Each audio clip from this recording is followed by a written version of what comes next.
All right, we'll go ahead and get started.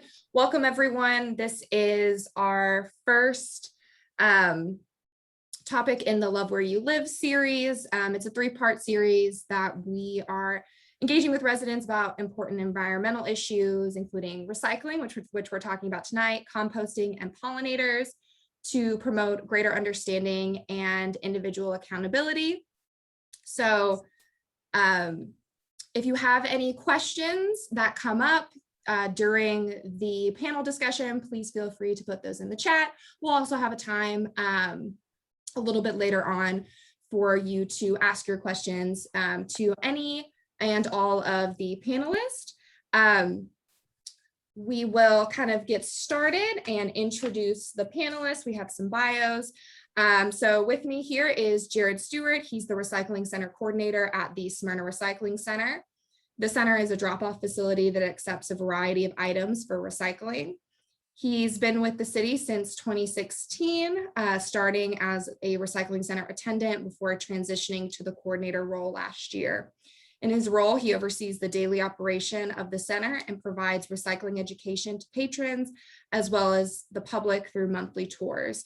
Jerod has been recycling since as long as he can remember and is passionate about keeping as much material as possible out of the waste stream. We also have Kimberly White. She is the executive director of Keep Cobb Beautiful, a hybrid environmental organization within Cobb County government and Keep America Beautiful.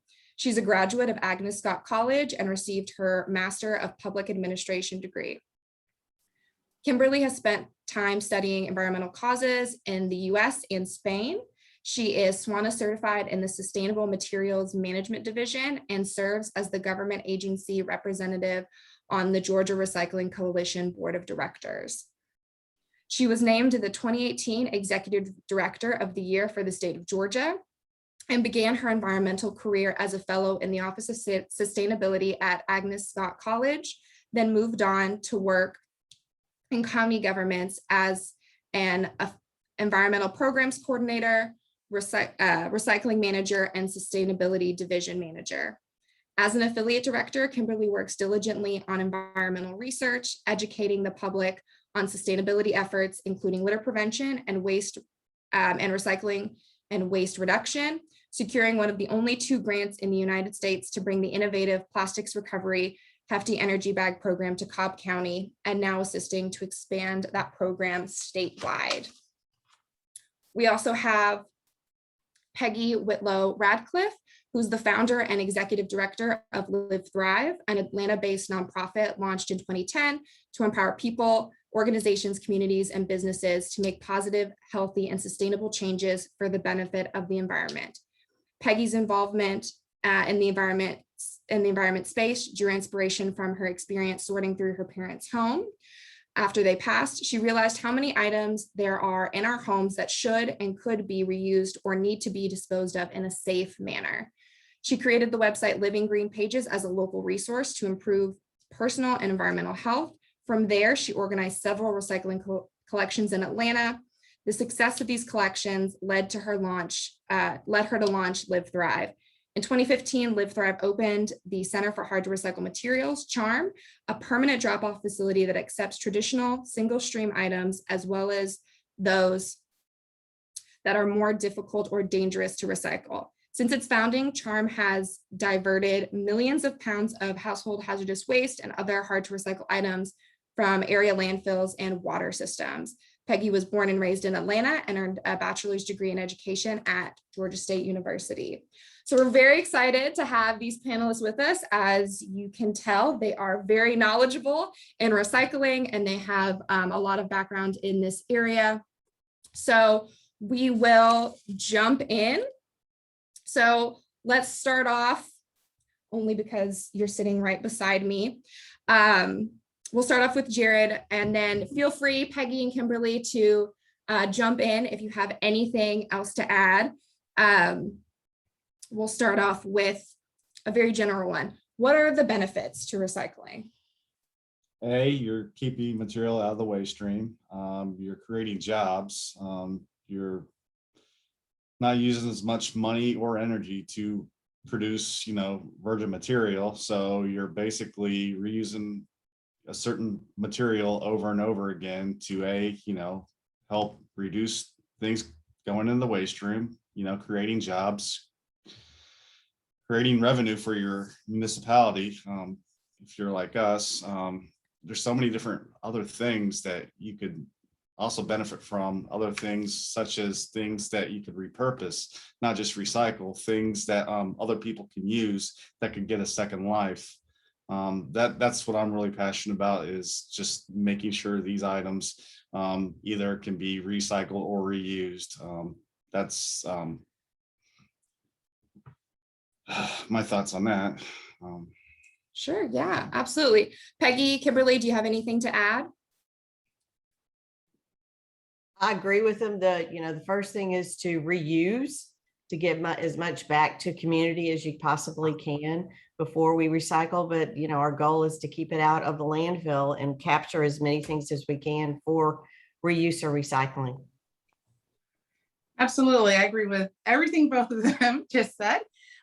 And I would say that it also helps people. I like the part where we are connecting with the public and educating them on what to do, and it helps everyone connect better with their community and in the environment. And then also it helps us really, in a positive way, impact what's happening with the global climate change and like global like climate action issues.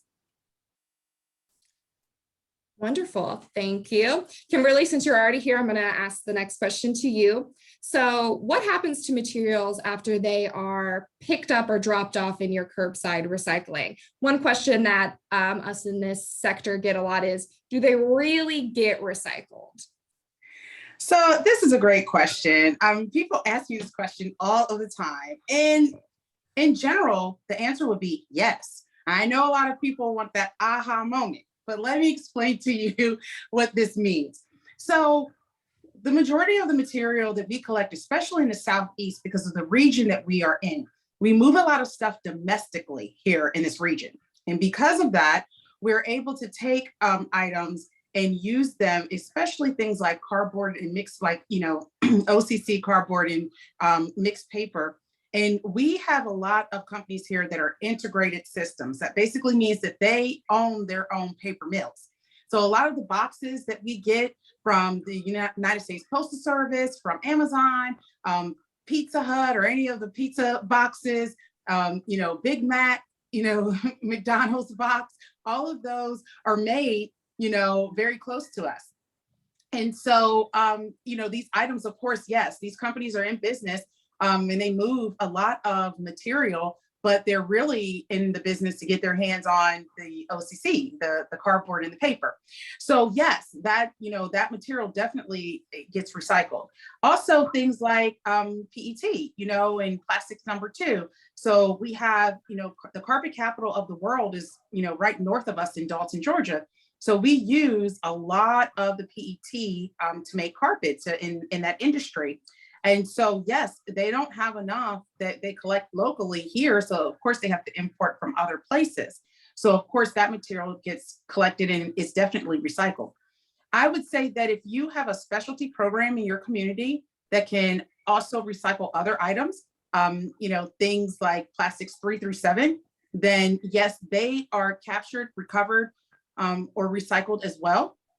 The problem comes in when you contaminate the recycling. So if you put something in the recycling bin that does not belong and it contaminates that whole load, then yes, those items end up in the landfill because everything becomes contaminated. So maybe something like, let's say, glass. If you mix glass with paper, that's a problem because, paper contaminates glass and glass contaminates paper. So it all ends up in the landfill. So we have to make sure we keep that separate. Absolutely. So you were referencing some numbers, number 2, number 3. Peggy, do you mind kind of elaborating on what Kimberly's talking about in terms of the numbers on these plastics? The numbers on the plastic, and I think I have a bottle just for this purpose. And I think everybody that's listening to this is preaching to the choir, but on the bottom of your plastic, there are the chasing arrows or a triangle that has a number on them. And when Kimberly said that the plastic one specifically, which is this, is what the carpet industry wants. I think it's like 33% of all plastic ones in the United States come to Dalton, Georgia, which blows my mind. It's crazy that it does that. But those numbers on the bottom are very significant because that means it's the recyclability of that material, honestly, is what it means. It also means to me that, you know, how much energy does it take to actually recycle this? One, it takes the least amount of energy because it's so flimsy, as you hear, it's the easiest to recycle. And as the numbers go up, it's more and more difficult, or more energy is required to actually recycle these numbers.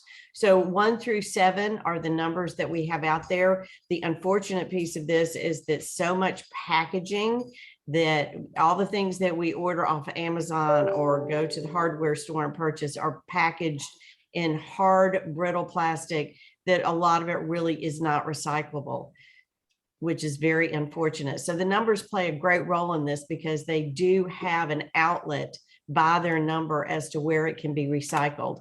At Charm, we do take all the plastics, as does Kimberly with the Hefty Bag program. Before the Hefty Bag program, we were taking 1, 4, 5, 6, and 6.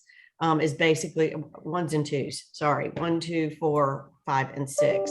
5s are so common. They're your yogurt, sour cream, the things that butter. There's so many things in 5. A lot of medications come in 5s. Supplements are in 5s. That's something that we do take, and it goes to Nexus Fuel, which is, I think we're very fortunate to have it in our metro area because it's another outlet that the way they process it is through a pyrolysis program that actually melts it down and turns it into a wax or to a fuel. And the wax, they make new plastic out of it. Or it goes to shell oil and they make new plastics out of it. So we're very fortunate to have that outlet here, whereas in so many communities, all of this would go to the landfill if it's put curbside. So those numbers do play a significant role in, is it recyclable, and how and where can we recycle it? 1s and 2s can definitely go curbside. It depends. You have to check your municipality for a list of what materials they take, because each community and each hauler and each Murph, the material recovery facilities, are different in the major metro area. So it does play a role as to what you can and can't put curbside, or if you have to take it to a specialty center. Absolutely. So Kimberly, Peggy mentioned a little bit about the Hefty Energy Bag program. Do you have anything else to add about it? I'm sure you do. Anything else that you want to talk about? It's a really great and innovative program, and I'm sure the folks would love to hear.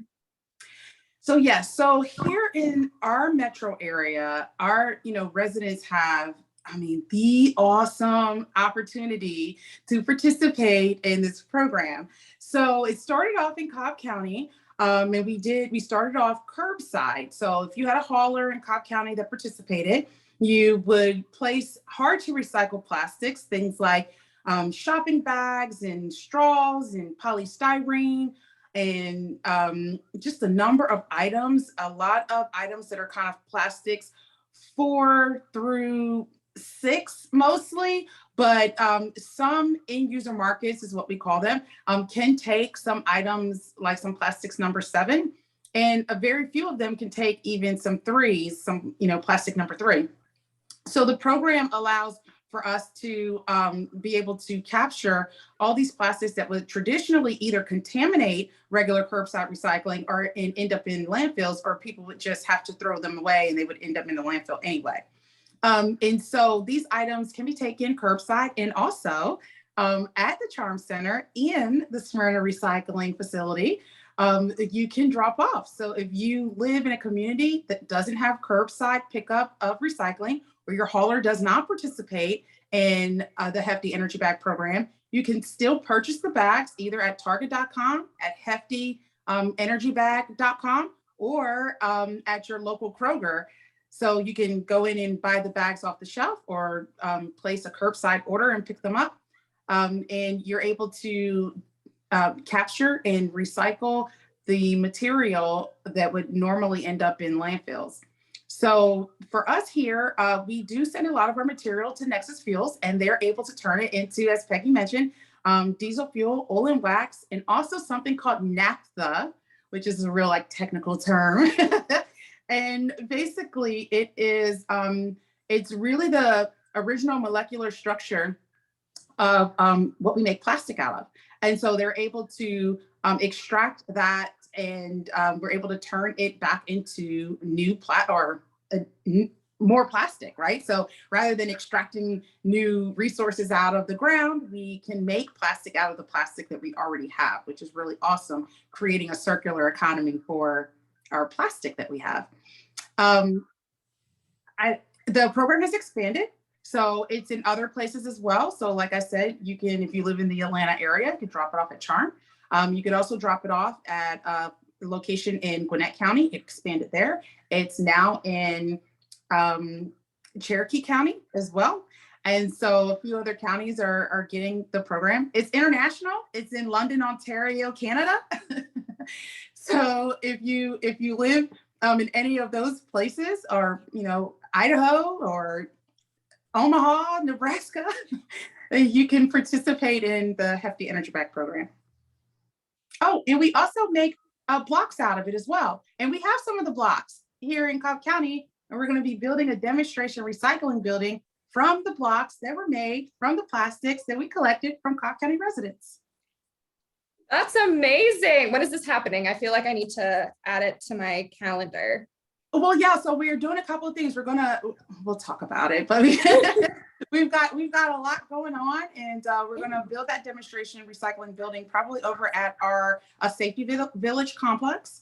And we're also going to be building a sign using those blocks as well. Awesome. So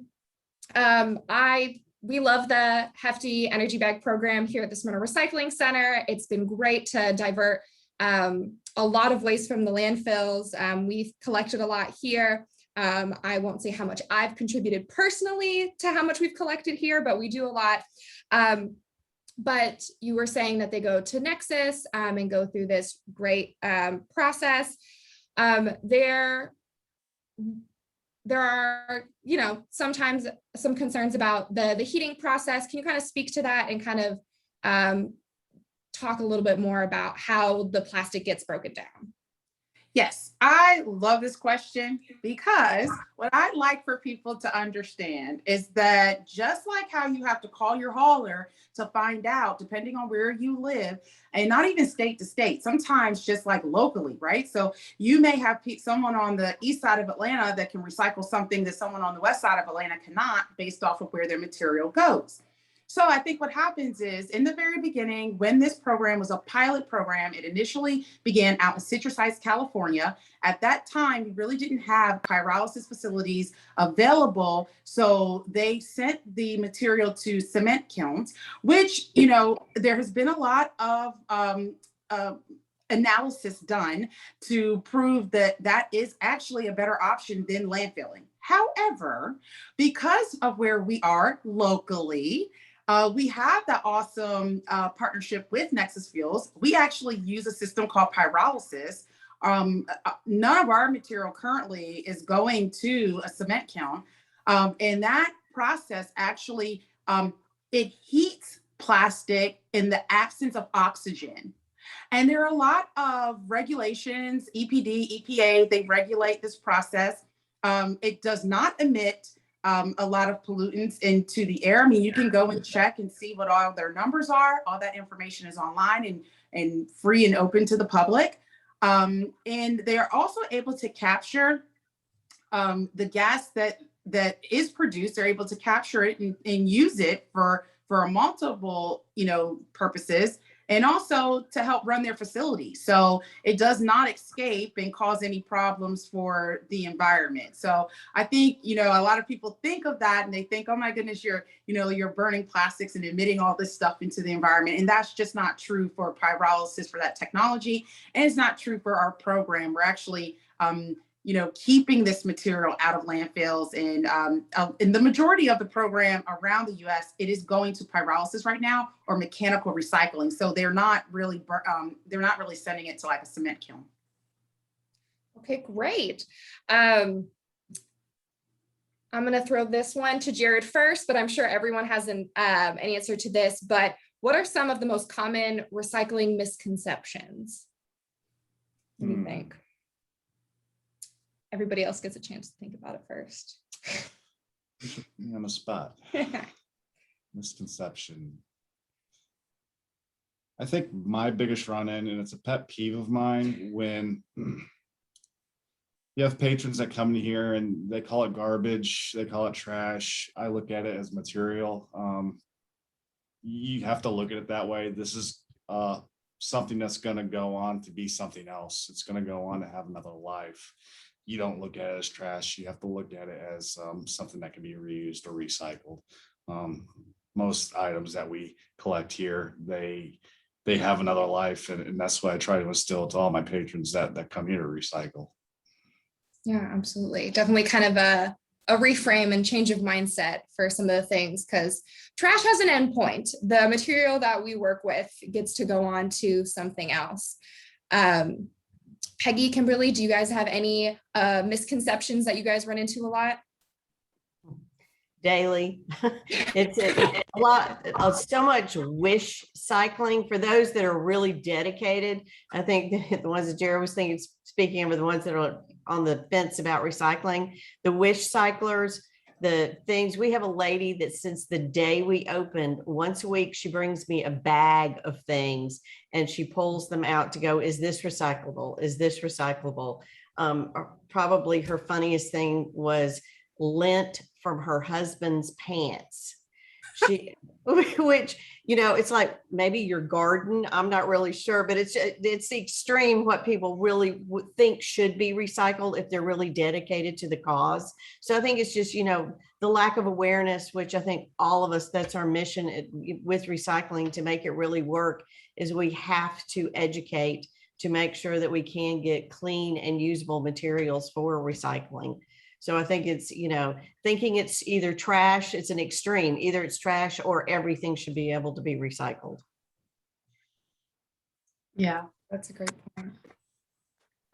I would say that I just like to kind of go back to what I said not too long ago, that I think it's really important that if someone reads an article about something that's happening, you know, in California or on the West Coast or someplace else in the world, I think that we shouldn't automatically assume that that exact thing is happening in our own community or backyard. I think it's really important to do a little bit more research, or at least reach out to those people in your community that, you know, this is their passion, this is what they do. And they're used to, you know, answering these questions, because I think you know, sometimes it can become challenging. And like I said, even from one town to the next, something could be different or change, but especially if you read about something that's happening in California, it's probably not the same here in Georgia. So reach out to those of us here that, you know, that stay up to date with all of this information, because we could definitely point you in the right direction and give you the right information that you'll need in order to recycle what needs to be recycled in your community where you are located. Great. So you kind of got into a little bit about, we say a lot that like recycling is local, and kind of like not to expect something out in California to be in Georgia. Why would that be? For a lot of different reasons. It's different. It's your local areas may move material. Like for example, like I said, we move things domestically. I mean, we just happen to be really close to the carpet capital of the world right here, right? So, I mean, there's no reason for us to ship our stuff, you know, overseas, or for us to ship it across the country when it could be used right here.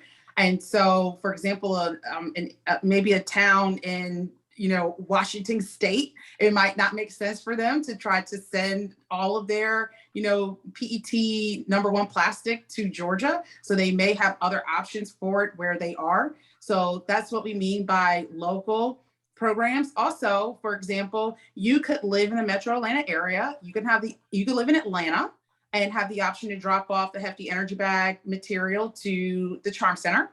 Or you could live in Paulding County and not even have the program or an option in that area yet, at all.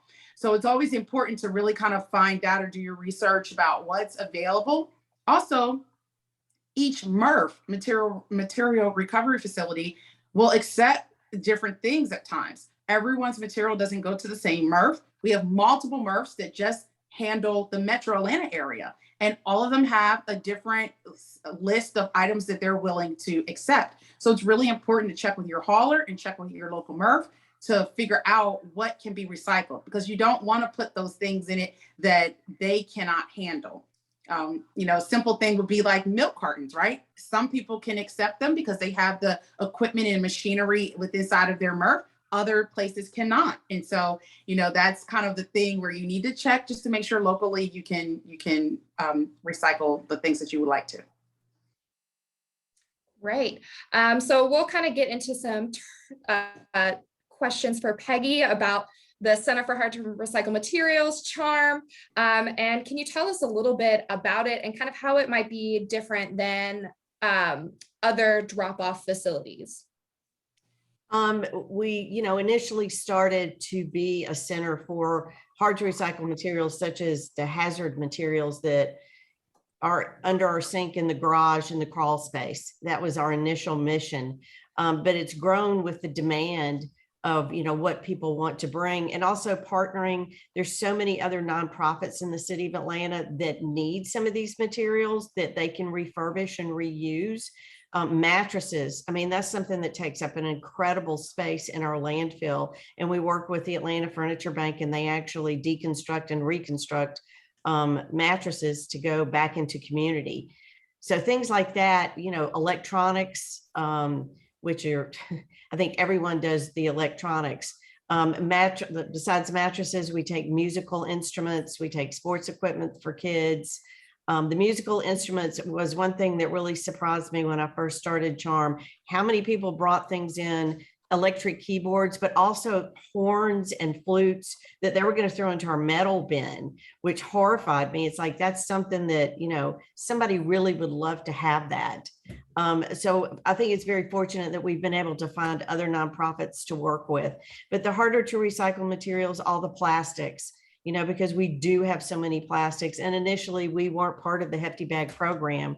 We've always worked with Nexus, but we accepted those materials, right off the bat. Atlanta doesn't have Hefty curbside. So it is something that people have to bring to us. And I think most of Cobb County has access curbside. Is that true?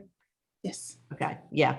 City of Atlanta does not. So that program, to expand that, it's amazing to me. During just in the month of April, we've already had 3 tons, but we've done so many Earth Day events. But people are so excited. During COVID, when we all were ordering DoorDash or whatever, you received plastic utensils and straws, regardless if you ask for them or not. And luckily, those can go into the Hefty bags. But we have, the facility is really what I've really tried to make it is a one-stop shop. If you're moving, you're cleaning out a house, as I had to do when I started this, so that people can clean it out, bring it to us, and everything can be redispersed. It's amazing to me how many multifamily homes that we still have in the city of Atlanta and through the metro area that don't have access to recycling in their homes. So we have a lot of that type traffic as well, but they're very excited because it expands into other things in their home, and specifically plastics that they couldn't put into a single stream recycling situation. Okay, great. Can you talk a little bit to why maybe some materials are harder to recycle than others? So like, I know that y'all accept like chemicals and paint and light bulbs and things that you just can't like put in your bin. So if you could speak to that, I think that would be great. Sure. You know, unfortunately, in Georgia, we really have no legislation in place to prevent that to happen. The original charm facility is in Boulder, Colorado, and it opened in 1971. However, they have laws in place that if you place paint or chemicals or electronics in your curbside bin, whether it be trash or recycling, you actually receive a citation or a fine to do that.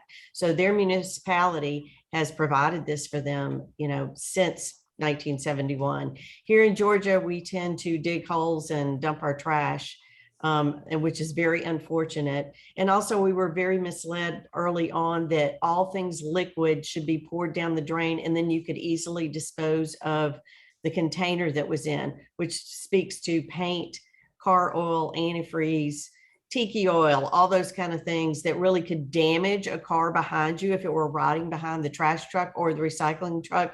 Think about that. If you're riding behind and all this stuff is splashing on, that's lawsuits waiting to happen. So really, you know, the unfortunate piece of this is that all of these things were put into a trash bin prior to household hazardous waste opportunities, which take place usually on an annual or semi-annual situation in most counties.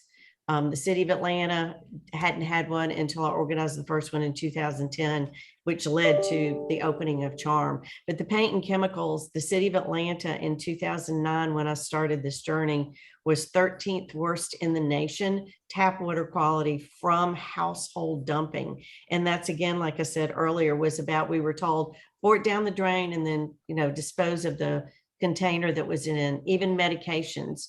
You know, we were told to flush the medications down the toilet. So fortunately, we can take some medications. The DEA restrictions are very stringent. We can take solids like pills. That's about the only medication we can take on an ongoing basis. It's about 94% now of what we receive at Charm is first reused, then recycled, then re-engineered, which is what I call what we do with the plastics, that it actually is made into something else. Cooking grease, made into something else. And then it's only the 4% that we have, 4 to 5% that we have that actually goes into an encapsulated incineration process. Things like the muriatic acid, pesticides, herbicides, and the household chemicals that really can't be reprocessed, and medications. They go to Nashville, Tennessee to Clean Harbors, and it's done, as I said, encapsulated, and it's a very slow burn and there is no emissions from it. Otherwise, all of this would be in the landfill like it has been for years. So that, you know, the good news is with a facility like ours that since it's, you know, come when you can, when it's convenient, when you're moving or you're doing a clean out, whereas, you know, the household hazardous waste situations, if they're once a year, twice a year, people really don't hold on to those things. They go ahead and throw them away, you know, specifically if they have to move and it's an urgent situation. So we do accept people from all over, I mean, really all over Georgia. We do keep up with the zip codes to try to figure out where people are coming from so we can kind of share that information. But it's made a difference just in the community where we're located. Tires, illegally dumped tires, we see those. How many do we see a day? Unfortunately, you know, we all pay $3 every time we go get a new tire for our tires to be properly recycled or disposed of. And it's, you know, it's really not the place you go to get the new tire, it's the haulers. They get to pocket that money and go down the road and dump it. So it's made a big difference that the people in the community that we're in specifically, they see them, you know, one tire at a time and they just come and drop them off, which has been great. So tires are a real problem as well in our city. So that's probably a lot more than you wanted to know, but there's a lot of it we take, you know, every time somebody brings something, my mission is like, what can we do with it? I need to find somewhere for us to be able to recycle it, or somebody can reuse this. So I'm almost as bad as the wish cyclers, but trying to try to find locations for things. Absolutely. Yeah. Well, you get it recycled in the end, or you find some place to put it. You're not just putting it in your and hoping that the Murph will take care of it. So definitely, definitely a step up from that. So gonna bring it back to you, Jerod, and kind of talk a little bit about the Smyrna Recycling Center. A lot of the questions that you might get here is what materials can be recycled curbside here in Smyrna versus what can you bring to the center? And why would you want to do that? Okay, so the center offers so many different options. It's very limited curbside. Curbside does offer you the opportunity to recycle your ones, two, your paper, your cardboard. Lucky here in Smyrna, we can take the hefty energy bag in our curbside program, so that's fantastic. You can take your metal cans, you can take your aluminum beverage cans, but when you talk about the center, we take so many other things. Glass, everybody uses glass jars and bottles. I mean, who hasn't had chips and salsa here? Salsa always comes in a glass jar. Who doesn't like a bottle of beer every once in a while, or a glass of wine? That all comes in glass bottles, and you can't put that in your curbside bin. Why? It's a huge contaminant. I mean, glass can't get thrown into a mechanized field. It breaks. The shards get mixed up with the paper, the cardboard, the plastic. When it gets to the paper mill, it tears up their equipment, or before it even gets to the paper mill, the Murph will turn it away just because it's so contaminated. So if you're going to do it right, you do it right. You bring it to the center, you recycle it the right way. You don't throw it in your curbside bin and hope that it gets recycled. Another thing that you can also put in your hefty bag, I don't know if Kimberly mentioned this earlier, but plastic grocery bags, they're all around, you can't avoid them. You're going to get it one or two every week, even if you bring in your canvas bag to Publix, somebody's going to wrap your chicken in the plastic bag, and then you're stuck with that bag. So what are you going to do with it? You need to put it in the hefty bag. Okay. You don't put it in your curbside bin, because once the bags get to the Murph, they do so much damage. They get caught up in the gears, the machinery, it halts production. They have to stop work to clean everything out. Plus plastic bags, they have tentacles. All right, they're like octopuses. So when they get thrown on the conveyor belts, and the people at the Murph, they don't see it. They grab on the plastic bottles, they grab on the tin cans, and those get wrapped up into it. And the optical lasers and things of that nature, they can't read that plastic, so that plastic's getting lost. So the good plastic is actually unfortunately getting thrown into the landfill just because of that stupid plastic bag that wrapped its greedy little tentacles around it. And that there you are. So put it in a hefty bag. Those are my big things. Here we also take electronics. We take sneakers, we take clothes, we take motor oil, antifreeze, cooking oil. What else? My car batteries, rechargeable batteries, fluorescent light bulb tubes, American flags for a proper ceremony. I'm sure I'm leaving, but I collect eyeglasses for the Lions Club. Okay, they clean the glasses and they give them to people in need. We have a fantastic group. We use Echo sneakers. They take usable wearable sneakers and they give them to the homeless to help the homeless out, which I think is a noble thing. We also accept wearable clothing for the American Kidney Fund, and books. We take textbooks, paperbacks, hardbacks, books that can be either recycled or resold.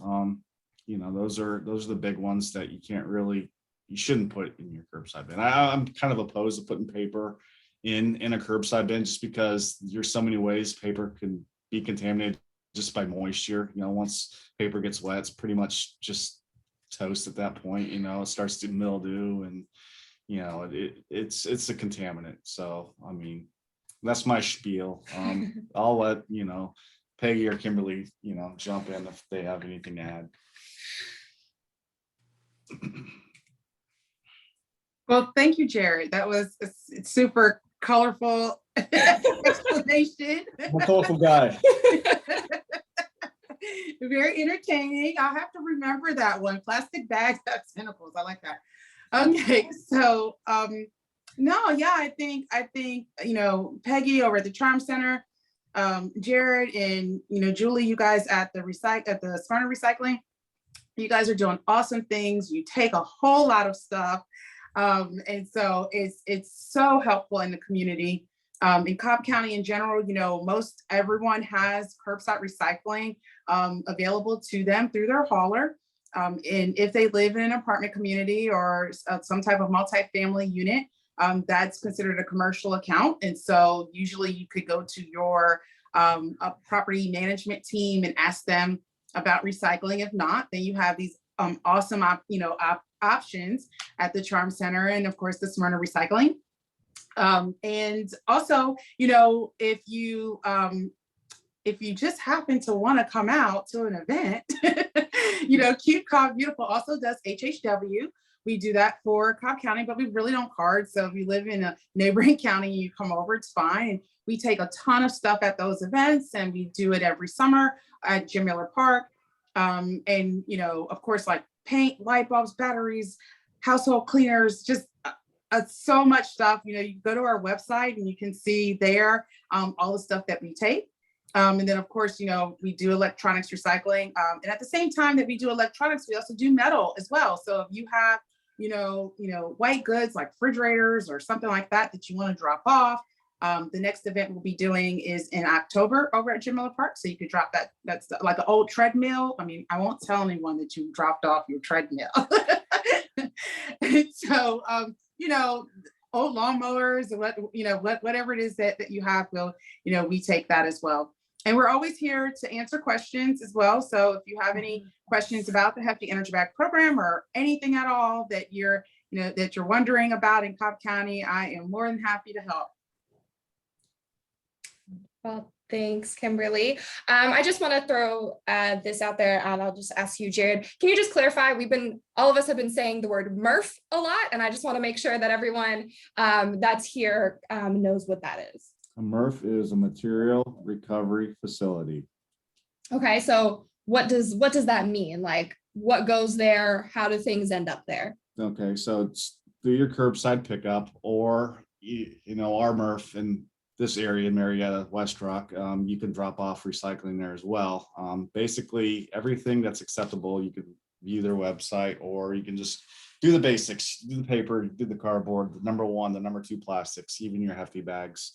It gets dropped off there and it gets sorted by machinery. And then once it goes through the machinery, it goes through conveyor belts and shakers and blowers and optical lasers. And then once it gets through that process, you have a line of humans there with the conveyor in front of them that are picking through it, and they're going through it all. And it's a very intense process. I've watched it, I witnessed it. It's very fascinating. It's fun stuff to observe.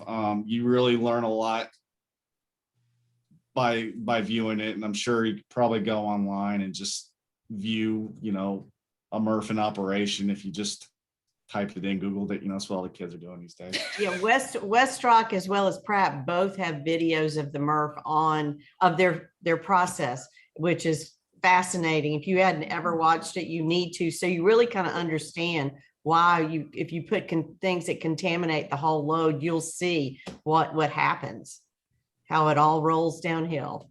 Yeah. Absolutely. So I think we have a few questions in the chat. All right, let's see if I can work this. So we had a question, and feel free, anyone is welcome to answer. Do I need to separate labels, caps, and their rings from plastic containers, cartons, and/or glass? I'll start with this one. Sure. Okay, so as far as plastic is concerned, you don't have to remove the tops. Nowadays, bottlers like Coke, PepsiCo, you can look at the top and it says recycle the cap with the bottle. Yes, that's true. You can do that curbside.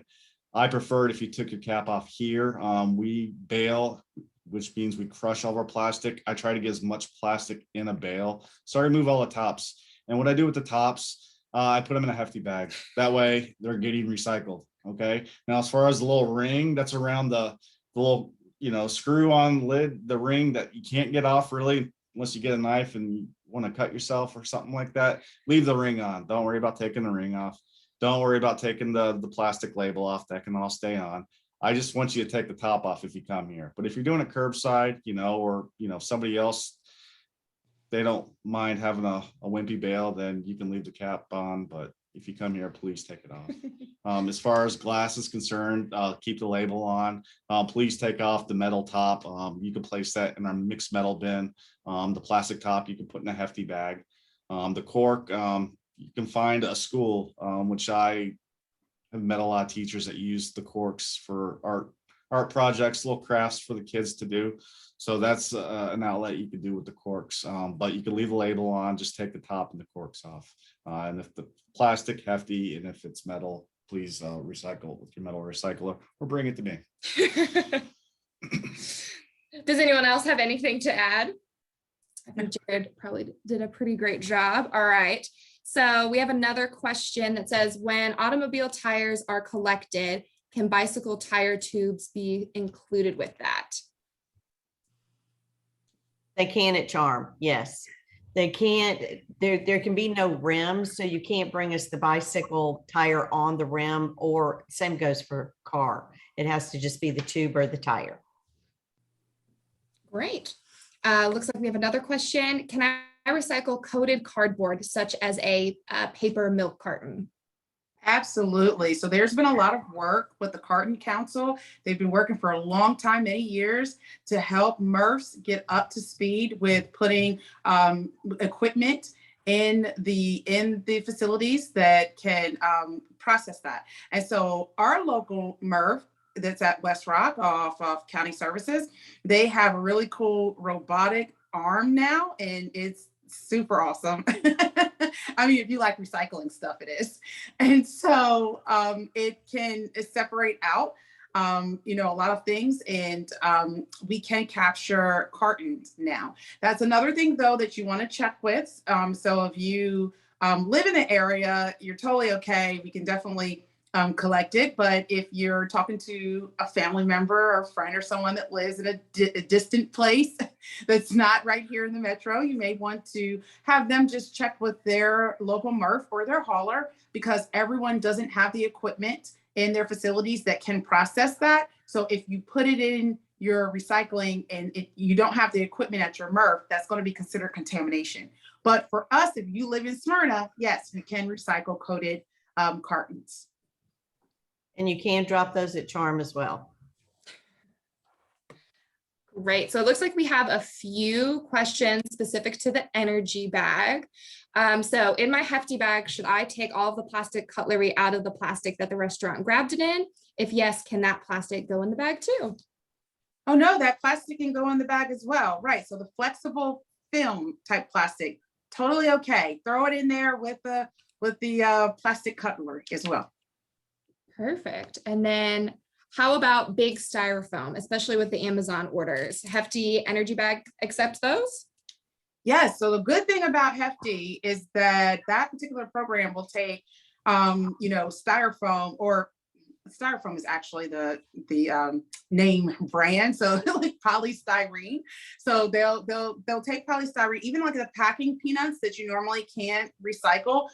We can capture that in the Hefty bag program. I will say though, that if you have really large pieces, for example, I bought a new television, I had a large piece. We hold our recycling events that we do. We call our CRE, community recycling events, usually twice a year. And the next one will be April 30th. So it's right around the corner. We're going to do it at the Civic Center. When you bring those large pieces, you don't have to put them in the bag. So you could just bring them to us at that event and drop it off, and we'll take it and handle that. If you have smaller, like packing peanuts or something, you can put them inside of the Hefty bags that you get from your local store, Kroger or Target. But if you have a large piece, just bring it and we'll take care of it for you. And we take it at Charm all the time. The big pieces. We did 31 tons last year. Wow. Everybody's ordering from Amazon, new TVs. So we do take it all the time. It goes through a densification process. Great. All right, looks like that's all the questions. If anyone has any other questions, feel free to, looks like we got something else. Notice people bundling their recycling in kitchen garbage bag in the curbside bin. Oh no, that's all of our faces just cringed. No, we definitely, that's a really big issue in curbside recycling. If anyone wants to kind of speak to, I think Jerod talked a little bit about it in terms of the bags being tanglers. But if anyone else wants to kind of speak to that issue. I will just say this really quickly. The only bag that should be in your bin, and it should be full and tied off, and it's the Hefty Energy bag, because it is bright colored. It's bright colored for a reason. West Rock knows what to do with it. They pull it off of the front line. It doesn't mix with any of the other material. When you place any other bag, if you place items inside of a bag, what happens is it goes through, it goes through the line. Sometimes it goes through the bag breaking line, and it can, be captured, but a lot of times, oftentimes it's not captured.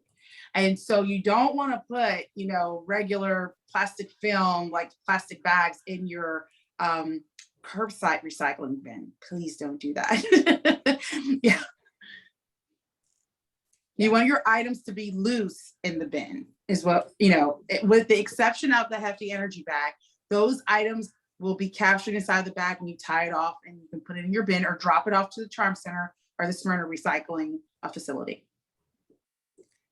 If someone sees, you see things kind of in your neighborhood, when you put the bins out, if someone sees some contaminants in other folks' bins, is there anything that they can do besides, start up a lovely conversation with their neighbor?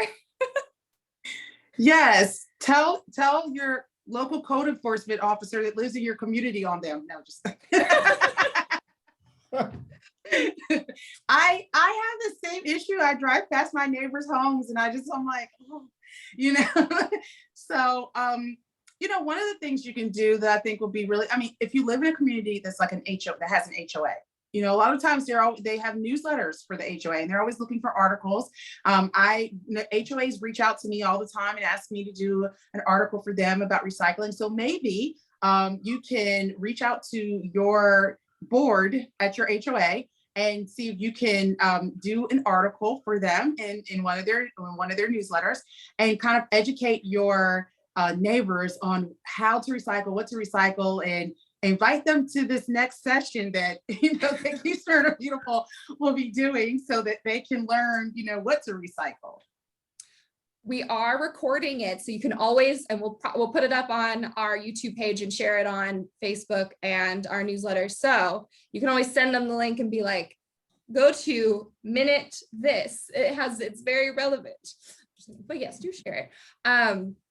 But yeah, we're, as folks who are in the recycling sector, we do see a lot of contamination, and it can be, a little frustrating, but we also get to see all of the things that people are recycling and how much we're able to recycle through our different programs. We're about 5 minutes from our end time. Is there anything that our panelists would like to talk about their programs, about recycling, any sort of like send off that y'all would like the people to know? Or you can start with you, Jerod. My big thing is spread the word, folks. Talk to your neighbors, talk to your community, talk to your students, talk to your, church members, your community, tell them, there's places out there that exist fairly close by that you can take these materials. If they're not into that kind of thing, so be it. Best you can do is just spread the word, and hopefully more people will pick up on it, and will be a better world. I'll say all of us have social media accounts. Like us on social media. Spread the word through your next door apps or however you communicate with your neighbors. And periodically go to our websites because things change, right? And the world changes drastically at times. And so things may be different from one year to the next, depending on commodities. So you may just want to stay up to date on what we can accept and what we're doing with that material. So if you go to any of our websites, I'm sure you can see all of that information there. Yeah, I would echo what both of you said. The websites are great resources, and I think all of us offer on our websites additional resources that are out there if you want to do more research on plastics or the Hefty Bag Challenge, Georgia Recycling Coalition, if you're looking for a new hauler for your multifamily home or something. There's a lot of great resources out there, and there's some folks on this panel that can always help you out. Wonderful, thanks. The only thing I will plug is that if you wanted to see a behind the scenes of what we do at the Smyrna Recycling Center, we do monthly tours. Jerod leads them. As you can tell, they're exciting and full of fun. Very entertaining.